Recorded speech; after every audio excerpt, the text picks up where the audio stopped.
uma vez, por gentileza, aberta a Bíblia na primeira epístola escrita por João. Primeira epístola escrita por João. Nosso capítulo será o 2. E os nossos versículos serão do 1 ao 6. Primeira epístola que o apóstolo João escreveu, o mesmo evangelista que nos deixou o Evangelho universal do Senhor Jesus Cristo, traz seu nome. Ele é escritor dessas 3 epístolas também, e ele escreveu o livro de Apocalipse, uma vez ele estando encarcerado na ilha de Patmos.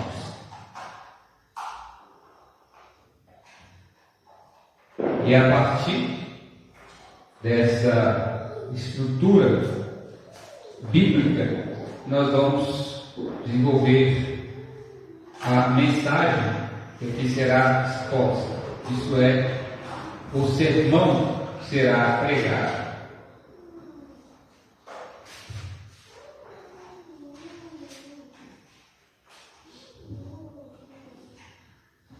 Então, achar não é ter certeza. Seria o mesmo que ter uma suposição, nada certo. Achar não é ter certeza. Podemos pensar o seguinte: eu acho que eu passei na prova, eu tenho quase certeza que consegui o emprego, penso eu, não tenho certeza que eu sou salvo.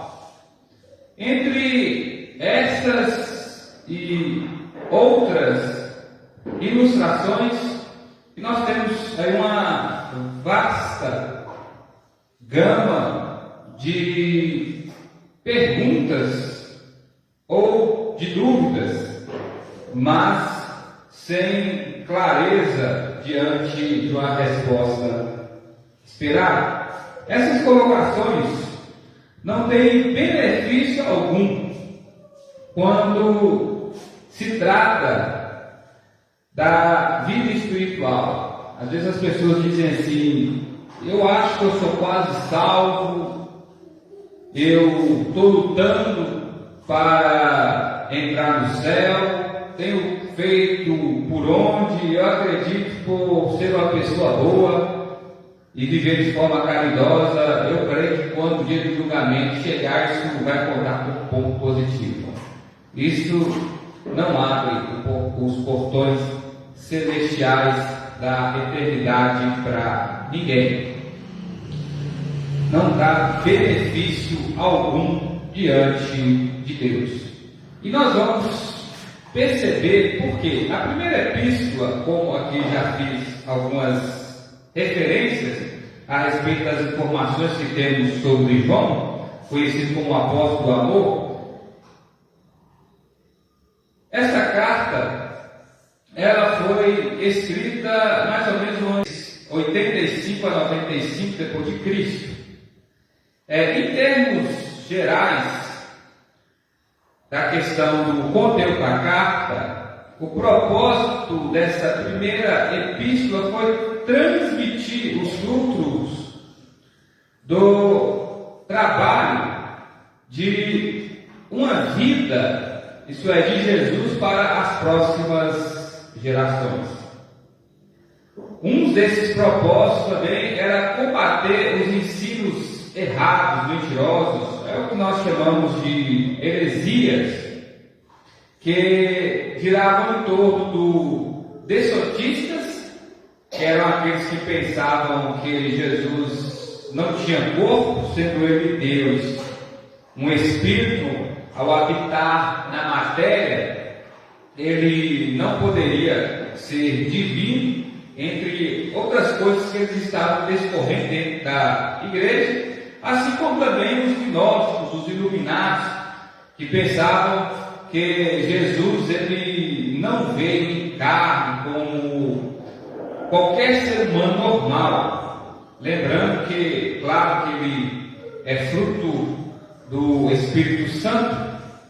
Jesus, ele foi gerado graças ao Espírito de Deus que veio até Maria, e através desse poder miraculoso ela deu a luz ao Salvador. Entre tantas colocações que essa carta tem, essa aqui são assim as amarrações que nós fazemos para poder assim desenvolver dentro da cronologia de tudo aquilo que João queria passar ao nos trazer essa mensagem sobre a questão em si do que é ter uma vida com Jesus. Mas preste bem atenção, diante de tantas ondas de informações que nos atacam, como saber que elas são verdades, e ao saber, como ter certeza que nós estamos andando na verdade? Como posso saber que eu conheço Deus? Como nós estamos falando de verdade, de algo concreto, absoluto, a verdade ela não é algo que cada um tem a sua, mas na verdade é algo realmente que esclarece fatos. Mas como eu posso saber que eu conheço a Deus? A verdade ela não é relativa. A verdade ela é subjetiva, guardando os mandamentos do Senhor. Como eu posso saber que eu conheço a Deus? Você pode nessa hora estar fazendo essa análise. A partir deste momento, que possamos nos auto-examinar diante dessa pergunta: como eu posso saber que eu conheço a Deus? Eu posso saber disso se eu tenho guardado os seus mandamentos, a sua palavra. E João, nos seus 3 primeiros versículos aqui, do 3 até o 5, ele nos fala sobre essa verdade, sobre a verdade. Ao sabermos que conhecemos se guardarmos os seus mandamentos. Aquele que diz, eu conheço e não guardo os seus mandamentos, é mentiroso e a verdade não está nele. Mas todo aquele que guarda a sua palavra, neste o amor de Deus tem de fato se aperfeiçoado. E assim sabemos que estamos nele. Então, assim, o apóstolo João está sendo bem específico aqui. Vamos lá. Temos, dentro desse primeiro momento aqui, a mesma palavra para duas referências dentro do mesmo conceito. Vamos prestar bem atenção sobre o que João ele está nos informando aqui. Nós temos uma mesma palavra com o mesmo conceito, podemos pensar diferentes exemplos. Sabemos no sentido de ter confiança. O que ele quer dizer aqui de maneira mais profunda, dentro da raiz etimológica da palavra, e agora trabalhando assim uma grossa definição, o que João está nos falando dentro desse termo, sabemos, ele está dizendo sobre confiança. Quando ele está falando assim, sabemos que, o conhecemos quer dizer, eu confio que eu conheço. É isso que ele está dizendo, eu confio que eu conheço Jesus. Continue comigo aqui. Isso expressa confiança,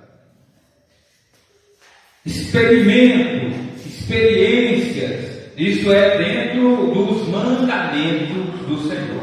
Eu conheço por causa da sua palavra. Eu conheço por causa dos seus ensinos. Eu conheço por causa de seus conselhos. Eu conheço por causa de suas direções. O outro termo aqui que ele utiliza é de intimidade. O termo conhecer é confiança, quer dizer, ele fala de algo que ele desfruta. Você tem confiança em alguma coisa, é você falar de fatos além de teoria. É realmente você ter conhecimento experimental com aquilo.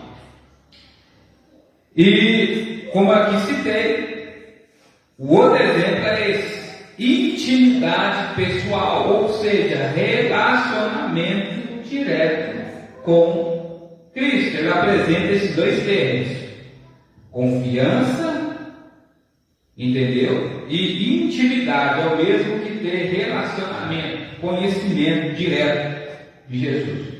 Então, esse é o termo dentro de que ele está falando. Sabemos que o conhecemos e guardamos os seus mandamentos.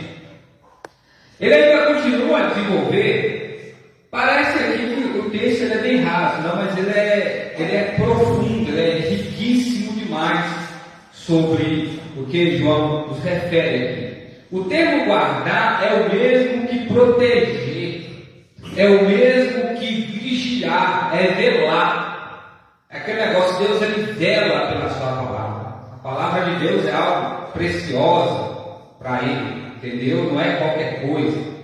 Então, assim, quando ele diz guardando os seus mandamentos, ele está dizendo: eu vigio os mandamentos de Deus, eu guardo, eu protejo. É o mesmo que um pastor que protege ovelhas. Ele protege o rebanho porque as ovelhas são preciosas, tem valor para ele. E hoje, no nosso momento que vivemos, nosso tempo contemporâneo, nós poderíamos aqui, assim, a mérito de coisas materiais, poderíamos dar uma infinidade de exemplos de coisas que são guardadas. Entendeu? O Banco do Tesouro, Tesouro disso, daquilo, quadros de Leonardo da Vinci, relíquias e uma série de coisas. Você guarda, você vigia, porque aquilo tem valor. Então, todos aqueles que andam com Cristo guardam a sua palavra, a protegem, porque eles entendem que a palavra de Deus é a coisa mais valiosa que nós possuímos. Então, a palavra de Deus ela é guardada por nós porque ela é lâmpada para o nosso caminho. Nós aguardamos o nosso coração para não pecar contra Deus. É o mesmo que nós podemos dizer: eu guardo a minha língua do mal. Senhor, guarda os meus pés quando eu entrar na tua presença. Preserva o meu coração puro, Senhor. Preserva a minha língua com boas palavras e o meu coração com a obediência. Então, o que acontece? Vamos trabalhar dois pontos dessa explicação também, onde que está na carta que o apóstolo Paulo escreveu aos Efésios. Você vai abrir aí no capítulo 2, versículo 11, onde que ele nos informa o seguinte: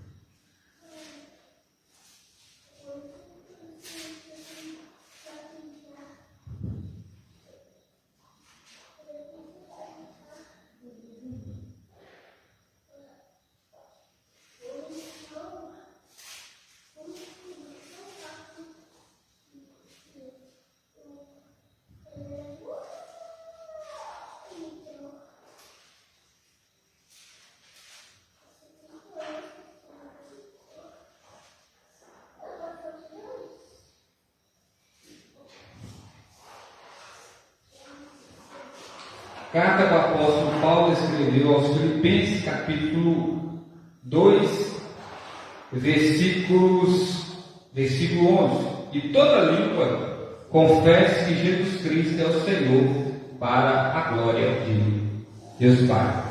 Também na carta escrita aos Romanos, capítulo 10, no versículo 9, 10 em diante, lá fala que com a sua boca você confessa a Jesus e seu coração crê que Deus ressuscitou entre os mortos, você será salvo.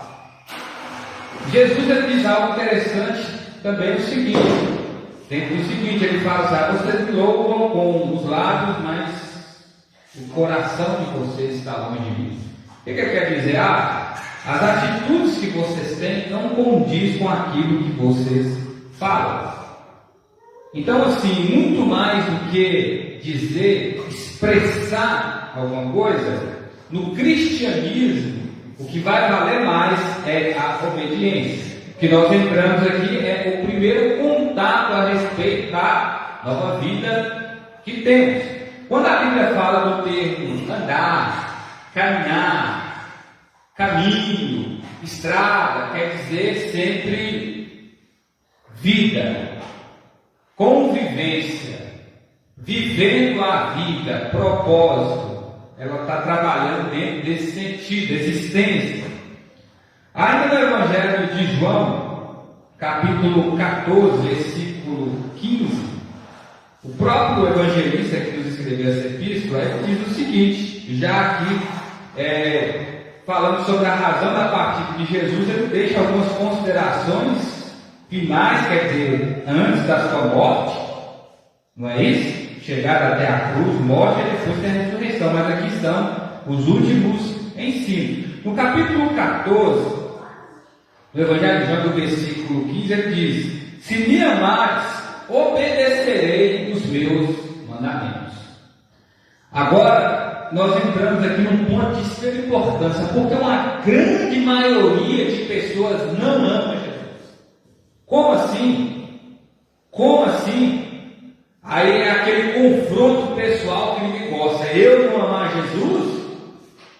Eu não amar Jesus? Que isso? Aí, não é? Aí entramos naquele mundo poético, mas ele me amou, deu a vida por mim, ele teve me sustentado, com Jesus não estava aqui, recebi livramento, ele abriu a porta, ele salvou, não sei quem. Se alguém ama Jesus, guarda os seus mandamentos. Se alguém diz que ama a Deus, obedece a Jesus.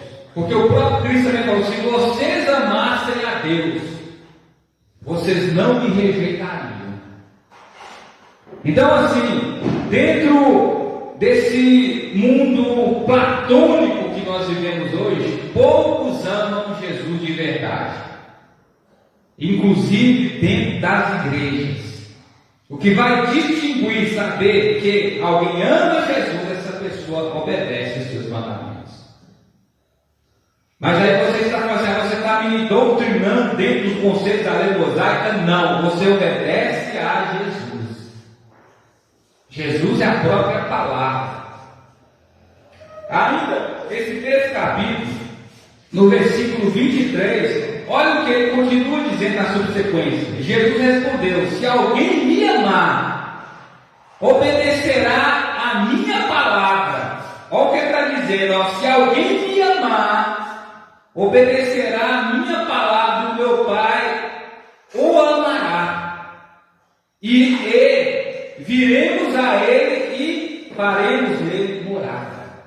Jesus aqui está dizendo: eu amo a minha denominação, eu amo os cargos que eu possuo na igreja, eu amo os diplomas que eu tenho na parede, eu amo a experiência que eu tenho no cristianismo, eu amo o respeito que as pessoas têm por mim. Ele está dizendo: se alguém me amar, obedecerá a minha palavra.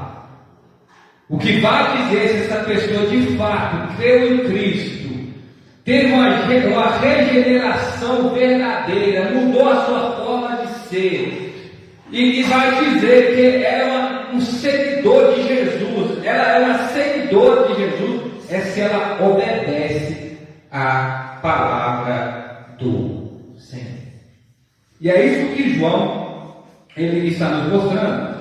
Muitos são mentirosos, mentem na hora da oração, mentem na hora que estão cantando, assim como o teólogo deve dizer, não tem momento mais sublime para nós mentirmos que na hora que nós estamos cantando.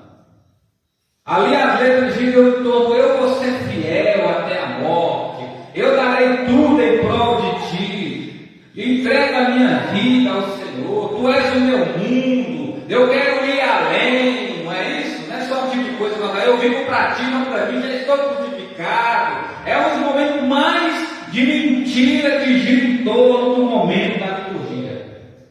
Não passa ali da porta, já está mentindo. Já está mentindo. É o mesmo que dizer assim, sabe aquele figurão? Pensa em alguém importante, um influenciador nessa época, alguém que marcou carreira, alguém que fez história. Imagina alguém que mora lá do outro lado do mundo, que a pessoa não sabe que nós existimos e nunca vai saber que nós pisamos aqui nesse mundo. E aí nós estamos conversando com alguém e alguém fala dessa figura dizendo, eu conheço. Você está doido? Crescemos juntos. Sério? Aí a pessoa até entra na pilha. Não, mas você conhece? Você era dos amigos, ele fez sucesso, tá? Mas não tem contato até hoje. Mentira. Tira. Como você conhece alguém se você não tem contato algum? Você não sabe quem é essa pessoa? Nunca andou junto. Nunca esteve pessoalmente com essas pessoas. Quantas e quantas vezes as pessoas são mentirosas? Quantas e quantas vezes mais se vê filhos do diabo, filhos do pai da mentira, do que aqueles que obedecem a Deus? No primeiro suor de problema, arranca tudo que é propósito, tudo aquilo que disse que faria por Deus e acabou. Testemunho falso. Não darás falso testemunho. Não dirás o nome do teu Deus em vão. Não adulterarás, não roubarás, não furtarás. E quantas pessoas vivem aí nas corrupções da vida, nas orgias, só andam embriagados, o tempo todo rebelde com os líderes, com os pais, com as autoridades. Outros são fraudulentos, corruptos, gananciosos, pensam mais em si do que os outros, se acovardam, não faz nada para ninguém, vivem uma vida de fachada e ainda dizem, não, eu caminho Cristo. Até hoje estão perdidos na vereda da mentira. Muitos são pecadores porque não experimentaram o amor de Deus. Como aqui João referiu no final do versículo 4, são mentirosos e a verdade não está neles.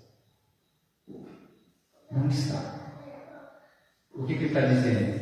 A vida dessas pessoas não tem nada a ver com aquilo que Jesus fez. Preste bem atenção. É fantástico. Pedro mentiu, não é isso? Jesus falou, Pedro, você vai me negar. E aí Pedro mentiu. Chegaram num canto, você estava com ele. Não. Chegou no outro, você fala como ele, você se comporta como ele. Nunca vi esse homem. Chegou em outro momento lá, outra certa hora da noite, tornar a falar assim, começou a amaldiçoar, dizendo, não sei quem é esse homem. Você vê, veja o que o verdadeiro contato com Jesus produz, veja o que a verdadeira aproximação com Cristo produz, um homem mentindo e a verdade esclarecida lá na cara dele. Não tinha como esconder.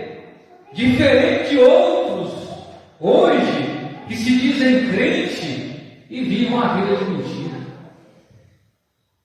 Como posso saber que eu conheço a Deus? Se eu tenho andado como Ele andou. Isso aqui não há controvérsia. Contra fatos não há argumentos. Como eu posso saber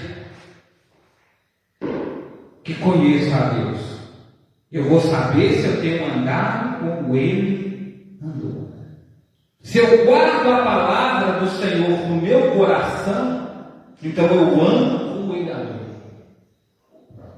É o que ele está dizendo aqui no versículo 6. Quem afirma está nele, bem deve andar como Ele andou. Preste bem atenção. Quem afirma está nele, também deve andar como Ele andou. Como já disse para vocês, o termo andar é o mesmo que viver a vida. Viver a vida com Cristo. Muitos dizem, não é, que andam com Ele, mas vivem nas picuinhas, nas conversas sem qualquer tipo de benefício algum. Caminham na estrada do ego, da ganância ou da mentira. Como eles conduzem a sua vida? Pelas placas das mentiras. Vivem nas estradas dos momentos. Andam pelas rodovias das religiões. Eles estão nas BRs em busca daquilo que é política humana, quer dizer, que é terreno. Agora, não tem frase mais sublime do que essa. Andar com Jesus, obedecê-lo, é estar no Pai. Para que dizer Senhor, Senhor, se não fazeres o que eu vos mando? Para que conhecer sem obedecer? Mentirosos. Mentirosos, mentira o tempo todo. O que cabe a cada um de nós é nos arrependermos e viver uma vida verdadeira em Cristo. Vamos continuar atentos, prestando atenção no seguinte: isso aqui, irmãos, condena ou justifica. O próprio Cristo falou que as nossas palavras trarão clareza sobre quem é nós, trarão juízo sobre a nossa vida, porque o que João está fazendo aqui é uma afirmação. Quem afirma? Hoje é muito fácil, né? Afirmar que andamos com Cristo. Na época da igreja neotestamentária não era bem assim. Confessar a Cristo, como aqui nós vimos, era dizer que Jesus era o Quiros, era dizer que Jesus era o verdadeiro governador sublime, era dizer que Jesus era o imperador máximo, era ter a cabeça cortada. Na época, andar como Jesus andou era sinônimo de uma seita. Hoje não é moda as pessoas dizerem que é crente, afirmar que são de Jesus, e o caráter vai de mal a pior. Isso aqui, irmãos, é um termo que sustenta. É o que dizemos, é a verdade. Eu estou em Cristo, então eu sou nova criatura. Eu tenho uma vida transformada. Então, meu irmão, minha irmã, nós vivemos da forma que Ele viveu. Se somos pequenos cristos, então o Senhor nos conduz nos seus caminhos, nas suas veredas. Não é do meu jeito, não é da minha forma, é segundo aquilo que Ele quer. Quantas pessoas hoje, meu irmão, parte para cima com o peito aberto e diz: eu ando do jeito que eu quiser. Não é assim não. Eu faço do jeito que eu quiser. Nem meus pais mandavam em mim. Que cristianismo é esse? Isso, irmãos, é passar aquilo que é estabelecido, isso é de procedência na Bíblia. Não há frase mais eficaz do que essa que gerou várias longa-metragens, né? Dos seus passos, o que faria Jesus? Andar com Jesus é por aí, não? Né? Diante dessa decisão, no meu lugar, o que Jesus faria? Diante dessa escolha, Jesus aqui no meu momento, o que Ele faria? diante deste problema, como Jesus resolveria? Como Jesus se comportaria diante aqui desse movimento novo, diante desse ajuntamento, diante dessa discórdia, diante desse fervor levantado por causa de alguma coisa que está mal resolvida? É assim. Não deixamos, irmãos, nós sermos seduzidos pelo caminho do nosso coração. Parece ser bom, mas no final é morte, sofrimento. Entrega o teu caminho, teu coração ao Senhor, que do mais Ele fará. É o caminho da perdição, é o caminho do erro, é o caminho do engano, é o caminho da ilusão que muitos têm passeado. E muitos não têm voltado deste bosque quando entram lá dentro. Não há forma que um cristão tenha senão andar como Jesus andou. Você tem vivido o seu próprio caminho? Com certeza, se esse é o meu caso, se essa é a sua situação, temos caminhado no pecado. Não tem essa questão assim, quase sempre nós vamos desagradar a Deus, a minha vontade vai ser choque, não, vai ser o tempo todo. É a vontade dele, não é a minha. É o querer dele, não dele. Muitos têm vivido no pecado e andado no caminho do mundo. Como posso saber que eu conheço a Deus? Vivendo para Ele e não para mim. É o que João ele finaliza aqui no versículo 6 dessa unidade espiritual. Quem afirma estar nele também deve andar como ele andou.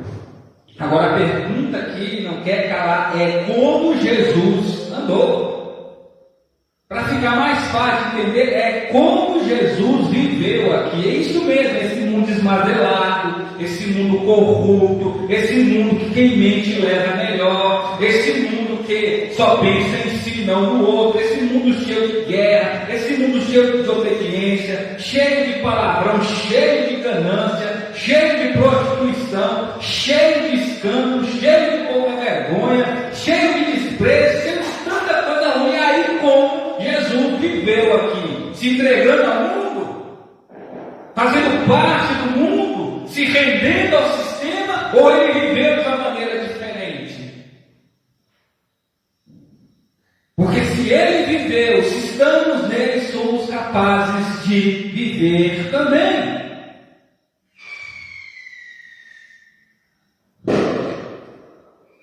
Hoje está claro, irmãos, como um caminho reto. Quem vive com Jesus quer ser como Ele aqui. Está claro como assim um caminho bem pavimentado, uma estrada bem aberta que dá para você ir sem medo. Está bem nítido, mais do que nunca hoje, diante desse proliferar do mal. Quem está com Jesus aqui quer viver como Ele viveu. Não quer viver como o mundo vive, não quer viver como a tecnologia está, não quer viver como a geração do momento, não vê Jesus como uma pessoa ultrapassada, não enxerga Jesus como um caminho falido, não vê Jesus como alguém que já deu o que tinha de dar. Não, essa pessoa mais do que nunca diante deste quadro, que é o cenário do mundo, quer viver como Jesus viveu. Quer viver como Jesus viveu no trabalho, quer viver como Jesus viveu na congregação, quer viver como Jesus viveu em casa, quer viver como Jesus viveu com os colegas, quer viver como Jesus viveu em qualquer lugar que essa pessoa vai andar. É assim que um crente de verdade quer ser. As pessoas querem agradar o mundo, mas não querem obedecer a Deus. Elas querem subir uma escada com seus próprios degraus, mas esquece que para subir tem que descer ao pé da cruz, porque o caminho é feito de cima para baixo, não de baixo para cima. O caminho ainda é o mesmo, é sacrifício, é renúncia, é abrir mão. É o caminho da cruz, é o caminho apertado, é o caminho estreito. É o mesmo. O caminho não foi enlarguecido para ninguém. A porta não foi aumentada, ela continua estreita. É assim que a palavra de Deus diz e como nós devemos obedecer. Porque, querendo ou não, no final, quem tanto está no caminho largo, espaçoso, vivendo os prazeres do mundo, e mais do que nunca descendo até a ladeira abaixo, rolando, capotando, porque a coisa é boa demais, vai prestar conta a Deus como qualquer pessoa, da vida que teve aqui. Vamos prestar contas a Deus do tipo de vida que vivemos aqui. Jesus falou: aquele que quer viver a sua vida, perdê-la-á. Aquele que perder a sua vida por amor de mim, esse a terá. Para conhecer a Deus, nós devemos andar no caminho da verdade que leva à vida. O nome desse caminho que nós conhecemos, que é libertador, se chama Jesus Cristo, Filho de Deus, que nos libertou verdadeiramente para vivermos uma vida plena, feliz, alegre, abençoada, satisfeita na presença de Deus. Um caminho de paz, um caminho de tranquilidade, um caminho totalmente coberto pelo amor de Deus. Sem problemas? Não, de repente até com mais. Mas um caminho que nós sabemos que é o caminho verdadeiro que Deus agrada, que é as veredas da sua justiça. Jesus fez o caminho de cima para baixo, rasgando o véu da separação através da cruz no Calvário. Seja uma pessoa que crucificou as suas paixões e vive para Cristo aqui. Viva para Ele, não para você. Para qual caminho nós iremos? Um só conduz à vida eterna. Quero lembrar também daquilo que Pedro disse, né? Para onde nós vamos ir agora? Qual vai ser o nosso interesse? Só Jesus tem palavras de vida eterna. O caminho foi aberto.